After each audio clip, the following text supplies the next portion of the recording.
All right, everyone, concluding the notes for Chapter 5, looking at Sections 8 and 9 of your notes in this video, talking about jobs in television and the outlook of TV these days.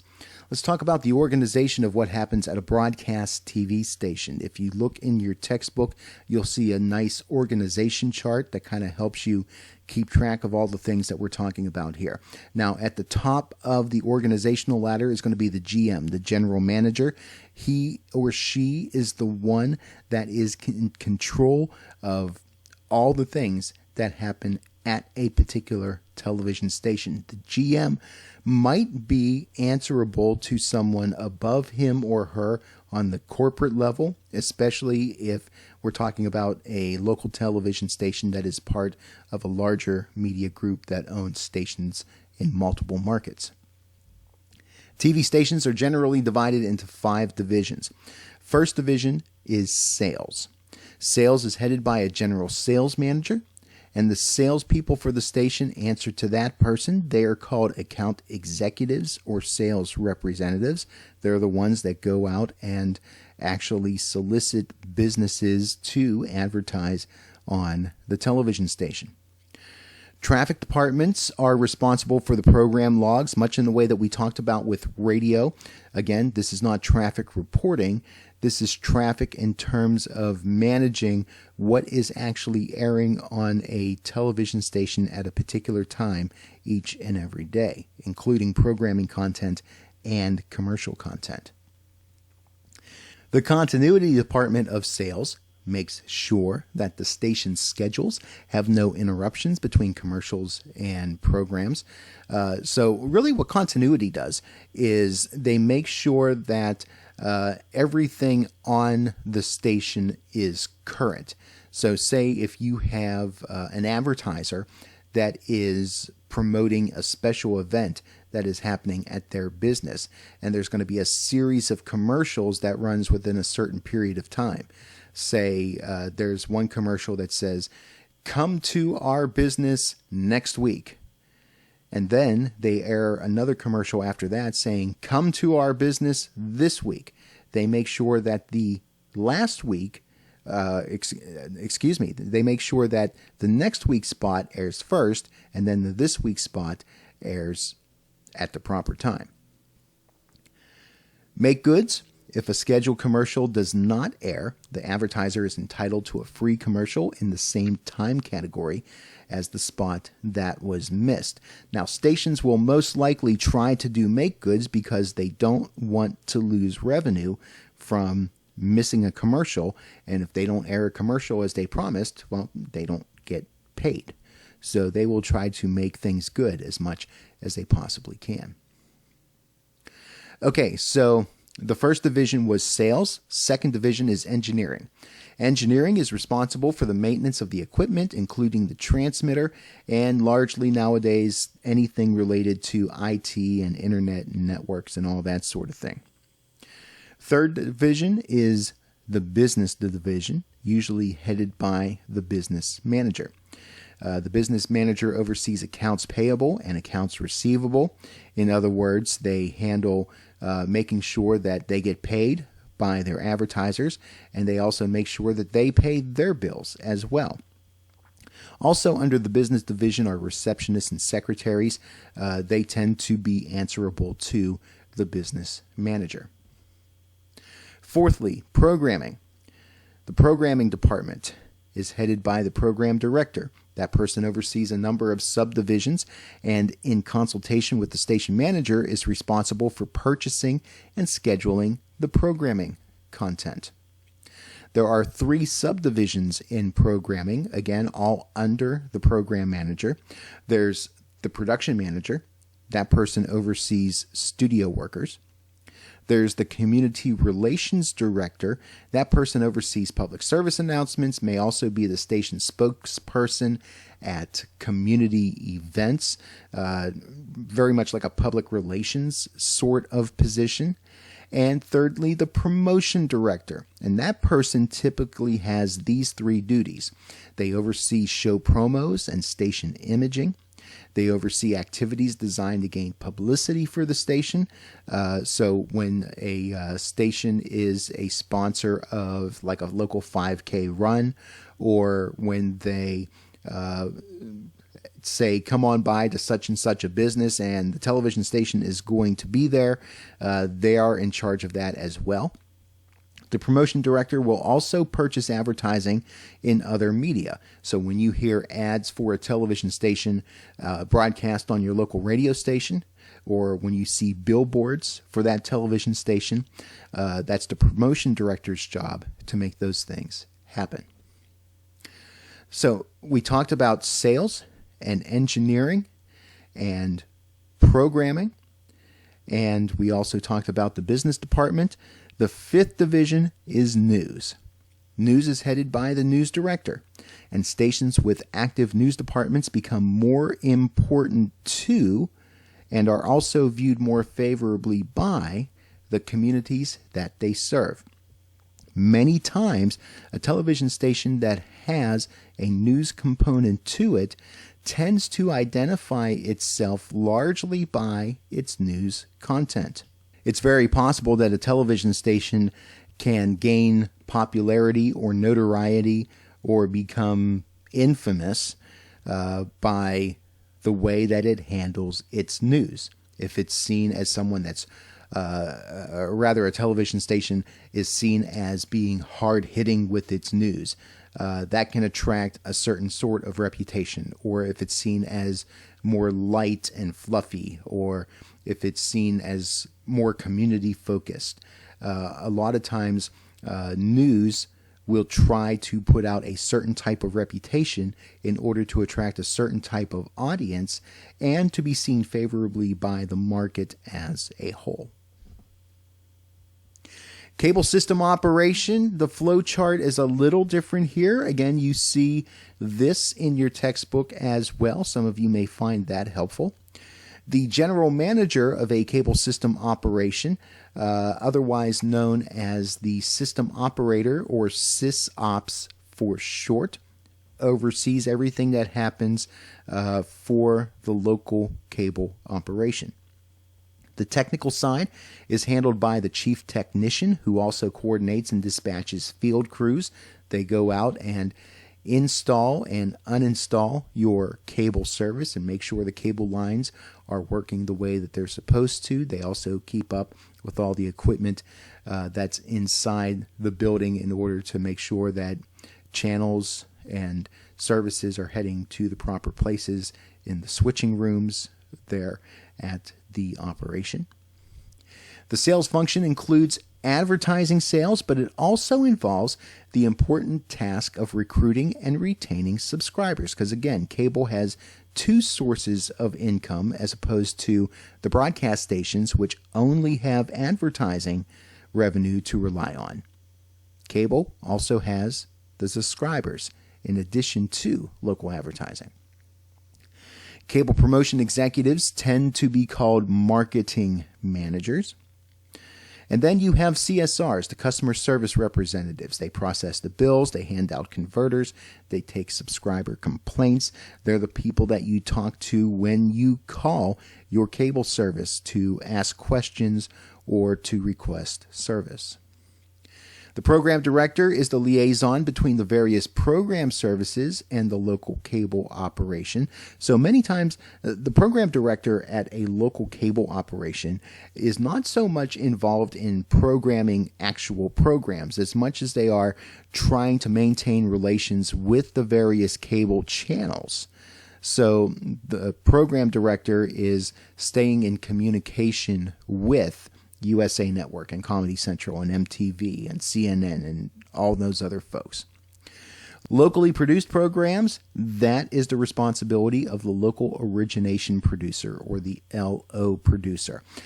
So whenever you do have a local cable operator that produces its own content, whether it's for its own channel or some of the public service channels that the operator provides, that falls under the job description of the local origination producer.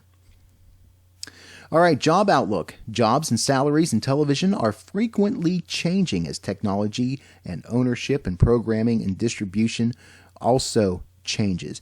It has been a very liquid sort of industry in terms of just the evolution of jobs.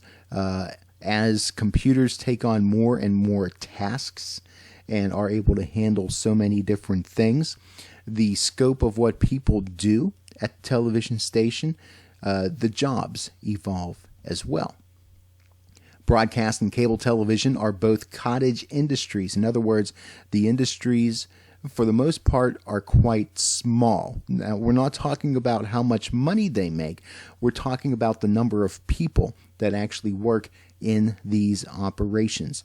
So if you think about all the TV and cable companies that are out there in the United States, it employs about 316,000 people.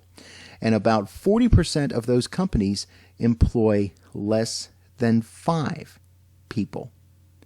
So that's a very sobering thing to think about, where you only got a handful of stations that are in each individual market, and there's somewhere around 250 markets in the United States for broadcast television, plus the different cable operations that are out there. That's a rather small segment of the population. It's about 0.1% of the United States population works in broadcasting cable television. Employers frequently look for someone with a good work ethic and has a large dose of creativity. So you're really not just going to walk in off the street and expect to get a job in television. You have to work for it. You kind of have to be dependable. You have to be willing to do what it takes to get the job done. And sometimes you have to come up with solutions to various situations rather quickly. Jobs in television production and news are lessening. Jobs in website development, sales, and marketing are growing. As far as the talent side and the producing of content, because of technology, it's gotten a lot easier to be able to make content, and you can do a lot of things now with a decent laptop computer. And even as we're seeing, as we've gone through the 2020 pandemic, that some of the things that many YouTubers have done to create content, some of the TV outlets are now looking at and starting to embrace.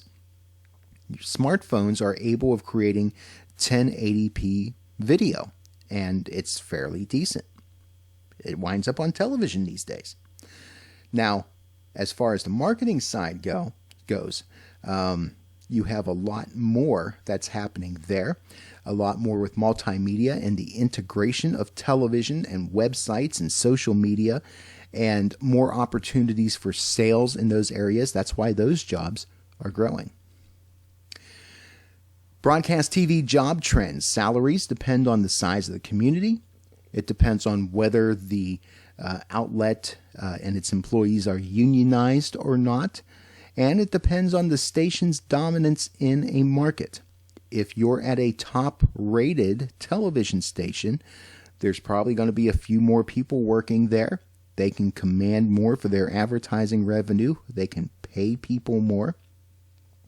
If you're working at a smaller outlet that doesn't have as large of a viewership, probably not going to be as many people that are working there, and they're probably not going to be earning as much money. Now, just about everywhere, sales is going to be a job where you don't necessarily receive a salary. You're going to receive commission based on the amount of sales that you are able to draw up contracts for. Maybe a small salary in addition to the commission, but basically it's one of those jobs where the more you are able to garner up sales, the more money you are going to be able to make. As far as unions go, SAG-AFTRA is a merger between the Screen Actors Guild, SAG, and the American Federation of Television and Radio Artists, or AFTRA. And this union is the union that tends to cover performers, air talent, news personalities, those that are on camera, those that lend their voice to various projects. Some other unions that are represented in the television world include these that are on your screen, and these will be various unions that protect things like engineers, those that are involved in theater and screen, also again, various types of engineering organizations that represent the workers and their interests at the television station. Commercial stations pay better than non-commercial stations, but non-commercial stations tend to provide higher job security. And you also tend to find people that work for non-commercial stations to be a little more passionate about the work that they're doing because they believe in a certain cause that is perpetrated by the non-commercial station. So they're not necessarily as worried about earning a higher paycheck. But at commercial stations, if you do your job well, you could make a decent living. General managers and sales get paid the most. News does pay well in larger markets, especially if there's a large news operation and the reputation of the station is based largely on the news product. You can imagine that if you're an anchor or a well-respected reporter, you would earn a decent living. Engineering and programming have lower paid rates, but generally the work for those types of jobs tends to be more steady and stable. It's not as fickle that you may worry about losing your job because of poor ratings or because of a certain factor of how well received you are in the community, if people like you or not in the community. If you're behind the scenes, you have a better chance of holding on to your job for a longer period of time. Cable TV job trends, the number of employees is based on the number of subscriber households. More subscribers, more people working for the cable company. Most jobs are in the technical or in the office and clerical categories because, again, for the most part, local cable operators aren't creating content. They do some, but not a lot. There is some production work, especially for the local advertisers and things like that. But again, it's more about providing the service, either on the technical side or on the customer service side. Cable salaries have typically lagged behind those in broadcasting. You're not going to make as much. Now, women and minorities in television. Women hold 4 in 10 jobs in television, although these tend to be mostly office jobs and secretarial jobs. We are seeing more women being showcased on camera, but that still continues to be a tough climb. Minorities represent about 30% of TV employees, and these tend to be mostly in the technical and operations side, again, more behind the scenes kinds of workers.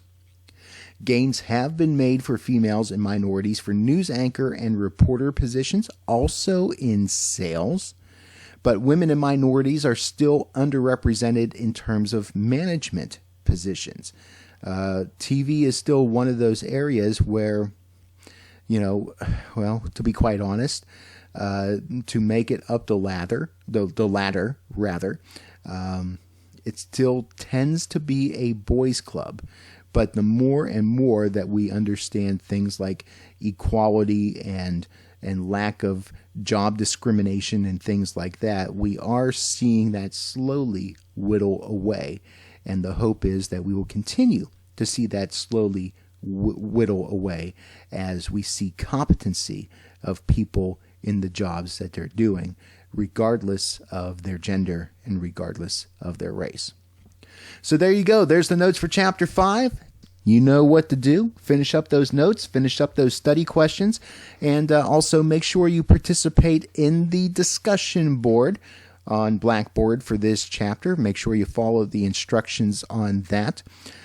Contact me with any questions or concerns, things that you would like to know more about in this particular chapter. And of course, make sure you're continuing to monitor your Cougar Mail and Blackboard for the latest and greatest and any changes that may be coming our way. Thanks for checking out the video. Thanks for learning. with BPT 110.